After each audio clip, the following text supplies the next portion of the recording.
Hello friends, welcome to Kalyani சுலகம். நம்ம இன்றைக்கி இந்த வீடியோவில் ஒரு சூப்பரான டிஃபனுக்கு, அதாவது இட்லிக்கு தொட்டு சாப்பிட்ற மாதிரியான தக்காளி தண்ணி சட்னி தாங்க செஞ்சு காமிக்க போகிறேன்.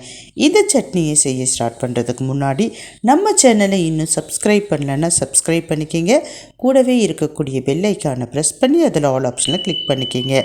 மறக்காமல் லைக் அண்ட் ஷேர் பண்ணி நம்ம சேனலுக்கு சப்போர்ட் பண்ணுங்கள். இப்போ செய்ய ஸ்டார்ட் பண்ணலாம் வாங்க. ஒரு 5-6 தக்காளி எடுத்துருக்குங்க. நல்ல பழுத்த தக்காளியாக எடுத்துக்கோங்க.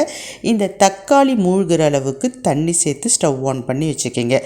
ஒரு 5 நிமிஷம் கொதிக்க விட்டுட்டிங்கன்னா போதும். தக்காளி நல்லா வெந்துடும். எப்படி வெந்துருச்சுன்னு சொல்லிட்டு தெரிஞ்சுக்கலான்னு பார்த்தீங்கன்னா, மேலே இருக்கக்கூடிய தோல் சுருங்க ஆரம்பிக்கும். இப்போ பாருங்கள், தக்காளி நல்லா வெந்துருச்சு. மேலே இருக்க தோல் கொஞ்சம் கொஞ்சம் பார்த்திங்கன்னா சுருங்கின மாதிரி இருக்கும், கொஞ்சம் கொஞ்சம் பார்த்திங்கன்னா வெடிப்பு விட்ட மாதிரி இருக்கும். இந்த ஸ்டேஜ் வரப்போ தக்காளி பழம் நல்லா வெந்துருச்சுன்னு சொல்லிட்டு அர்த்தம். இப்போ நான் ஆஃப் பண்ணிவிட்டு அதில் இருக்கக்கூடிய தண்ணியை மட்டும் வடிச்சிட்டேன். இப்போ ஒரு 10 நிமிஷத்துக்கு ஃபேன் காற்றுல வச்சிங்கன்னா நல்லா ஆறிடும். ஆறின பிறகு அது மேலே இருக்கக்கூடிய தோலை மட்டும் தனியாக பிரித்து எடுத்துருங்க.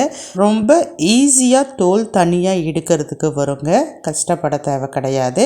ஜஸ்ட்டு நீங்கள் எடுத்தீங்கனாலுமே போதும், அதில் இருக்கக்கூடிய தோல் அழகாக தனியாக பிரிஞ்சு வந்துடும்.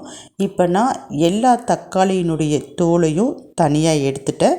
இந்த மாதிரி நீங்களும் எடுத்து வச்சுக்கிங்க. இப்போ மிக்ஸி எடுத்துக்குங்க. இந்த மிக்ஸி ஜாரில் நம்ம தோலை உரித்து எடுத்து வச்சுருக்கோம் இல்லைங்களா, தக்காளி பழம், அந்த பழத்தை சேர்த்துக்குங்க. கூடுதலாக பார்த்திங்கன்னா உரிக்கிறப்பவே அதில் தக்காளியினுடைய சாறு இருக்கும், அந்த சாறையும் சேர்த்துக்குங்க. இப்போ கொஞ்சமாக சிட்டிகை அளவுக்கு மஞ்சத்தூள் சேர்த்துக்குங்க. 1 ஸ்பூன் அளவுக்கு குழம்பு மிளகாய்த்தூள் சேர்த்துக்குங்க. நம்ம வீட்டில் இருக்கக்கூடிய குழம்பு மிளகாய்த்தூள். நீங்கள் தனித்தனியாக சேர்க்கறதுனாலும் சேர்த்துக்கலாம். தனியாத்தூள் தனியாக, மிளகாய்த்தூள் தனியாக சேர்க்கறதுனாலும் சேர்த்துக்கலாம், நம்ம விருப்பம்தான். இப்போ இதை நல்லா வழுன்னு அரைச்சி எடுத்துகிட்டு வந்துடலாம். பாருங்கள், இந்த அளவுக்கு நல்ல நைஸாக அரைப்பட்டு இருக்கணும். இப்போ இது அப்படியே இருக்கட்டும். ஸ்டவ் ஆன் பண்ணி ஒரு பாத்திரம் வச்சுக்கலாம். அந்த பாத்திரத்தில் நான் ஒரு 3 ஸ்பூன் அளவுக்கு எண்ணெய் சேர்த்துக்கிறேன். இப்போ எண்ணெய் சூடான பிறகு கொஞ்சமாக கடுகு சேர்த்து கடுகை பொரிய விட்டுக்குங்க. இது கூட 2 மீடியம் சைஸ் வெங்காயத்தை பொடியாக நறுக்கி எடுத்து வச்சுருக்கேன். வெங்காயம் சேர்த்துக்கலாம். கூடவே கொஞ்சமாக கருவேப்பிலை, 2 பச்சை மிளகாவை பொடியாக நறுக்கிட்டு சேர்த்துக்கலாம். சேர்த்துட்டு நல்லா வதக்கிக்கலாங்க. வெங்காயம் கொஞ்சம் கலர் சேஞ்ச் ஆகணும், அது வரைக்கும் நம்ம வெயிட் பண்ணுவோம். ஒரு 3 நிமிஷத்துலேருந்து 4 நிமிஷம் ஆகும். பாருங்கள், இப்போ இந்த வெங்காயம் நல்லா வதங்கிடுச்சு. இதில் இப்போ நம்ம ஏற்கனவே அரைச்சி வச்சுருக்கோம் இல்லைங்களா விழுது, அந்த விழுதை இது கூட சேர்த்துக்கலாம்.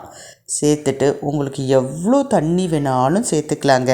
இது தக்காளி தண்ணி சட்னி, எவ்வளோ தண்ணி சேர்த்தாலும் நல்ல ருசியாக தான் இருக்கும்.